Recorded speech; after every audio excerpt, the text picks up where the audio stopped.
Maaga nga tayo natapos sa trabaho ngayon. Talagang sinadya ko na matapos ng maaga yung trabaho ko para makauwi tayo ng mas maaga sa accommodation. Dahil nga birthday ng isang staff dito sa accommodation. Kaya naman pagdating natin ng accommodation, nagbihis tayo agad para makatulong nga tayo dito. At pagdating nga natin dito, sobrang busy na nga yung mga kasama natin. Bilib nga ako sa mga kasama ko dito kahit galing pa silang trabaho, kahit di pa nakakapagbihis. Talagang nagtulong-tulong sila, matuloy lang to. At sinabihan ko nga yung mga kasama natin dito, magbihis muna sila, ako na yung tatapos dito. At trinay nga natin tong ilagay kanina sa taas kaso nga lang nagkakalaglagan. Kaya naman naisipan ko dito ko na lang ilagay ito sa table. At nung matapos nga tayo, inayos ko naman tong mga upuan. Buti na nga lang malaki yung space dito. At nakalimutan nga nilang bumili ng paper plate. Buti na nga lang marami yung mga plato dito.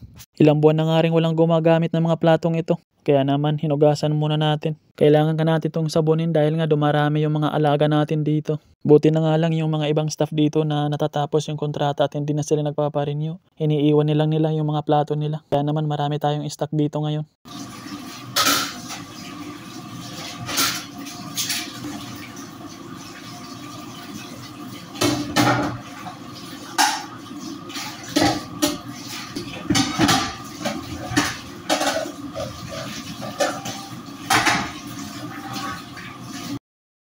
At nung matapos nga natin hugasan, dinala ko na nga dito sa loob para mapunasan natin isa-isa. At may nakita nga tayo ditong tissue. Yun na nga lang pinampunas natin. At nung matapos nga natin punasan, nilagay ko na nga rin dito sa table para nga maayos natin to. At kung mapapansin nyo nga, may cake na nga rin tayo dito sa gilid. Nag-ambagan nga lang kami dito para lang makabili ng cake. Para naman matuwa yung magbe-birthday.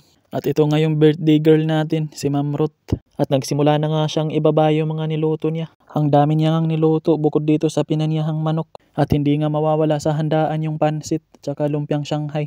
At napansin ko nga dito parang madilim yung lamesa. Kaya naman kinuha ko muna yung ilaw namin sa kusina at dinala ko dito. At habang hinihintay nga namin yung iba, tinikman ko muna itong lumpiang Shanghai. At kanina pa nga rin tayo nagugutom kaya tinikman ko muna to. At dahil naiinip na nga rin si Sir Clarence kakahintay sa mga ibang kasama namin, kaya naman bumanat muna siya dyan ng isang kanta. At syempre hindi rin tayo papahuli sa mga kantahan. Dumating nga yung ibang mga kasama natin, kumain na nga rin kami. Hindi na nga namin nahintay yung ibang mga morning shift dahil nga nagugutom na nga rin yung ibang mga kasama namin. At para nga hindi na nga ako magpabalik-balik dito sa lamesa. Dinamihan ko na nga rin yung pagkuha ng mga kakainin ko. Happy birthday, happy birthday, happy birthday to you. Birthday! Happy birthday na ni Ruth. Di ba alam yan? Yan. Teddy bear joke. Obvious na.